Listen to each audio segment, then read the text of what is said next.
Hey there, my name is Nick, and I had this idea to talk about television shows after having watched only the very first and last episode in the series.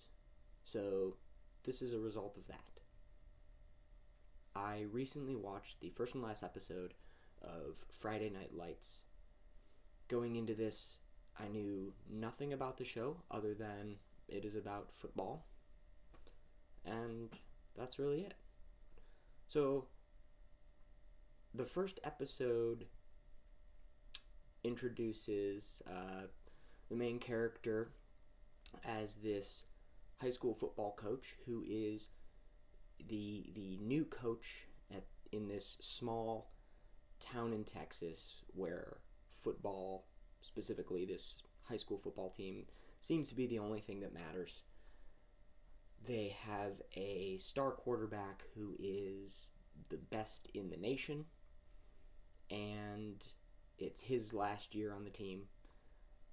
And this incoming coach has been out of football things for a little while. He has never been a head coach before, I believe, if I remember that correctly, or he just hasn't been head coach for a while, something like that.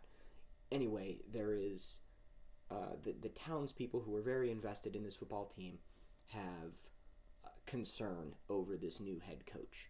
So a lot of the first episode involves the townspeople discussing this new coach, whether or not he's gonna be able to, see the team through to victory, and that sort of thing. The main characters on the team, you have as I mentioned, the star quarterback who is, nationally renowned. He is sort of clean-cut, all-American, nice guy. You have the dark, bad boy type character who drinks a lot, who perhaps isn't as motivated to be a football player as some of his colleagues. He has a brother that pushes him along, so perhaps he is living in his brother's, maybe not in his shadow, but perhaps trying to just live up to his brother or family's expectations, something along those lines. You also have a very tokenized black character who I think is nicknamed Smash or something like that, and he talks in the third person at times. There's a scene in which he does a very unprompted, out of place rap scene. So a very caricaturized black lead who also at some point it's brought up, something regarding his father is brought up. His father isn't around, that sort of thing, and he gets very angry when that is brought up. There's also a second string quarterback who seems to just be a more timid version of the all-star first string quarterback. He's also clean-cut, all-American type dude. He's just quieter, I guess, and a little bumbling.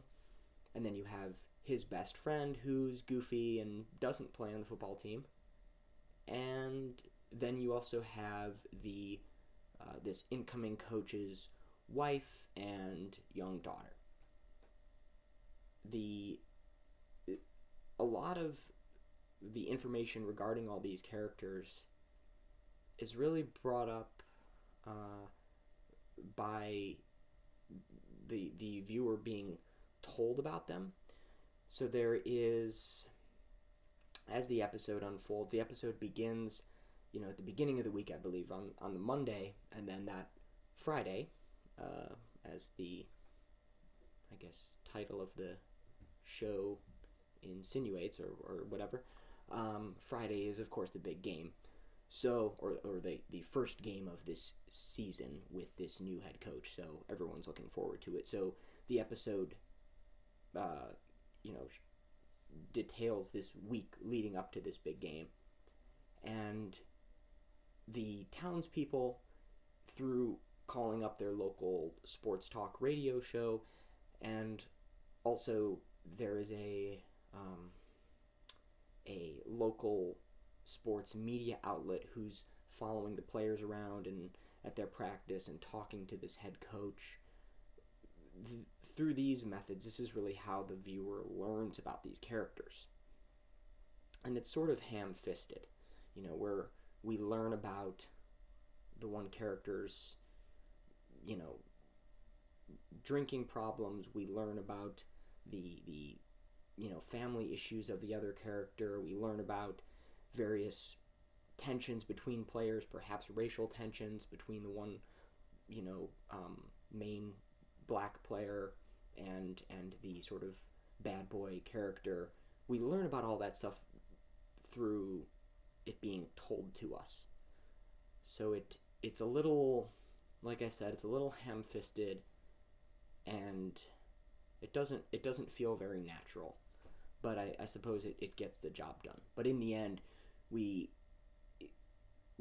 know things about these characters. We feel certain ways about these characters in the first episode because we are told to feel that way about them, or we are told these things about them, which to me is not the best way to build a character or a cast of characters, but whatever. So anyway, that goes on. They get to the opening game. Of course, it doesn't go that well, and the star quarterback gets injured, is carted off on a stretcher to the hospital. Then, of course, the timid, bumbling second-string quarterback gets his moment to shine, and lo and behold, he wins the game for the team. There's also a lot of praying. It's Texas. There's a lot of God in football. And that's really it. Also, I one other thing that I guess had permeated through the collective consciousness of this television show to me, even though I had never watched the show before, is the little mantra, clear eyes, full heart, can't lose. That is something that is said by the head coach, and I'm assuming throughout this show becomes the, rah-rah tagline of this team. But that's a little quote I had heard before, but I did not know its origin was from the show. So there you go. I guess that just shows the popularity of this show, despite the fact that I had never seen it before. And that's really the first episode. Now, I then skipped ahead to the end of the 5th season, the very last episode of this series, to see what it had in store for me. And I was very surprised, I suppose, that everything was very familiar to me, I guess. There weren't a ton of new characters all of a sudden.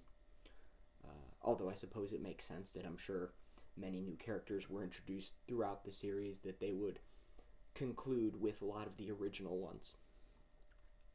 So, the last episode, we have, the episode is building up to this state championship game that our team is going to be playing in. Now, of course, this is years later. The show went on for 5 seasons, and I believe it goes, lays out so that roughly every season is about a year or something like that, because they do mention, 4 or 5 years ago, I forget exactly how many, but so essentially the players on that original team when the show began are no longer the players on the team, of course. This is high school football, so they've graduated. But, of course, this is a small town. This is also a TV show, so a lot of them are still around doing things with the characters we saw before. So, the star quarterback from that first episode is nowhere to be seen.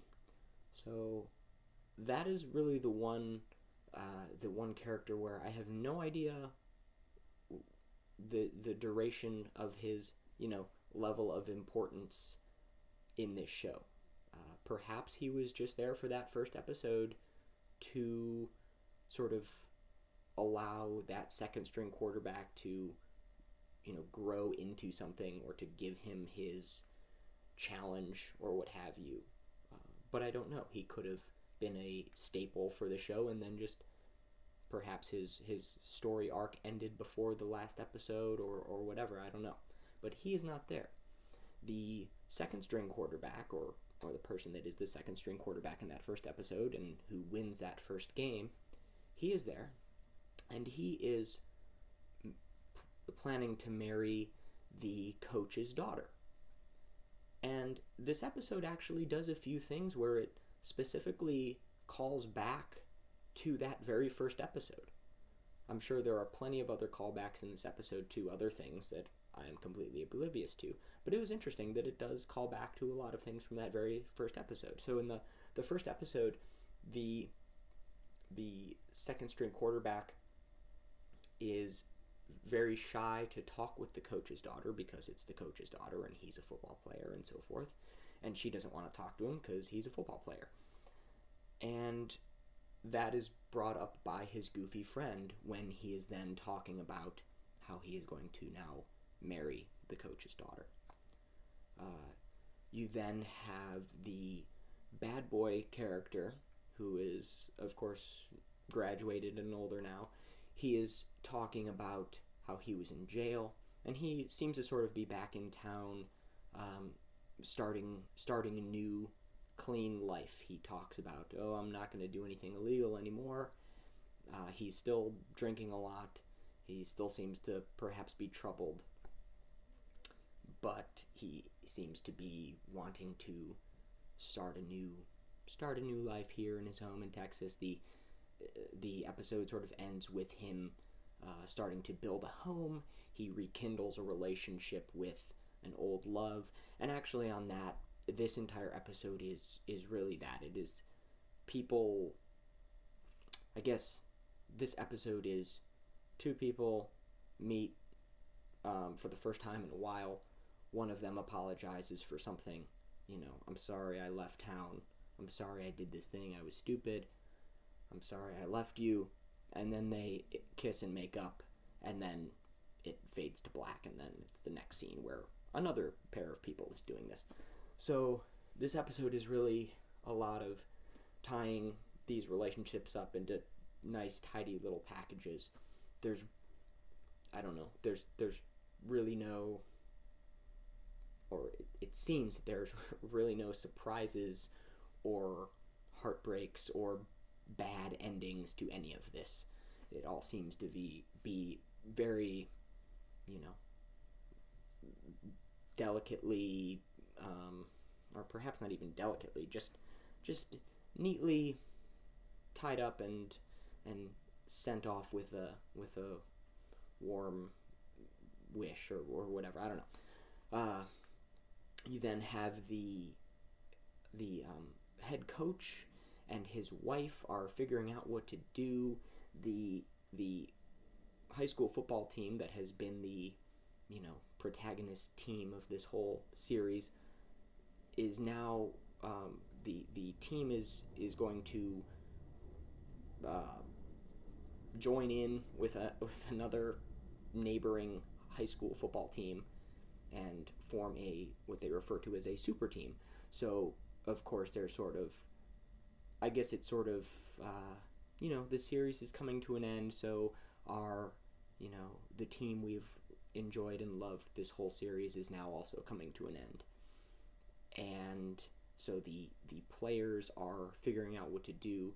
The coach is being offered the coaching job for the super team, but in the end he turns it down so that his wife can pursue a career opportunity out in Philadelphia. And the very tokenized black character from that first episode is nowhere to be seen. However, there is the star quarterback on the current team is a black individual who also has father issues. So I don't know if that is just a coincidence. I don't know if that is just lazy writing, but I also wonder if those two characters are actually related, and it is the same father in question, and that perhaps this new character, this star quarterback, was actually like the younger brother or something of that original, very tokenized black character from the first episode. That would be my guess, but I'm not sure, obviously. I think that's about it. It's about all the characters that seem to matter to me. I'm sure there were a lot more. There were some other things with some people being sad that so-and-so was moving away or whatnot, but either I didn't remember those characters from the first episode, or they looked too different, or something. I don't know, I just didn't piece it together. But like I said, I was surprised that it seemed to be very easy to follow. But then again, this doesn't seem like it was a show that was about,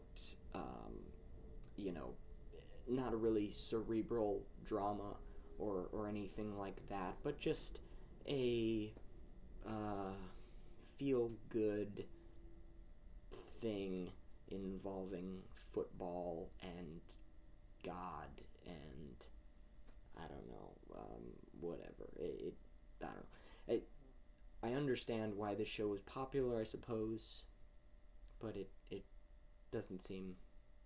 I guess there's a reason I never watched it and don't plan to watch any more than the first and last episode. But it is very interesting that I feel like I understood what some of these characters went through from just having watched these two episodes. Oh, the other thing that was a very specific callback to the first episode is the coach in discussing what to do with their futures, the coach and his wife.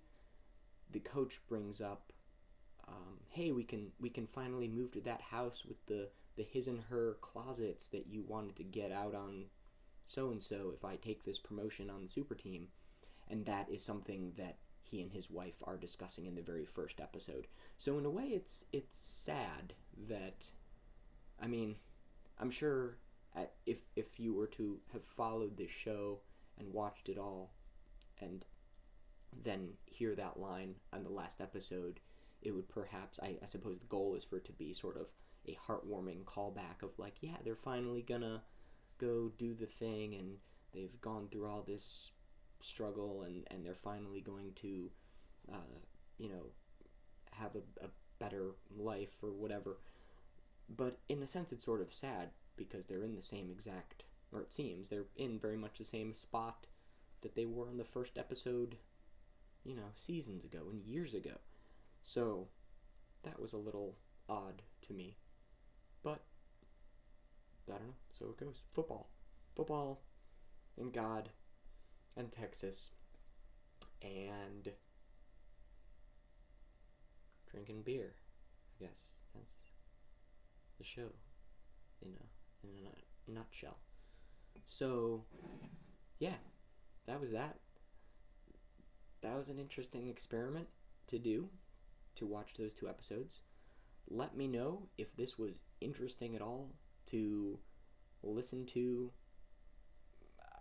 I don't know. I don't know if it was. So I apologize if you listened to this all and wasted your time. I was hoping to make this a little shorter, but I started rambling. And yeah, I guess, if you were a fan of Friday Night Lights, I suppose let me know if I was way off in my little summation, or if I pretty much got the gist of the show, or if I missed anything major. I'm kind of curious, but in a way, I'm not. I feel like I watched as much of that show as I care to watch, so that's cool. And yeah, now I know where that one little platitude comes from, which of course they also bring back in the last episode when the coach is out in Philadelphia teaching a new team, or coaching a new team. Yeah. Clear eyes, full hearts, can't lose.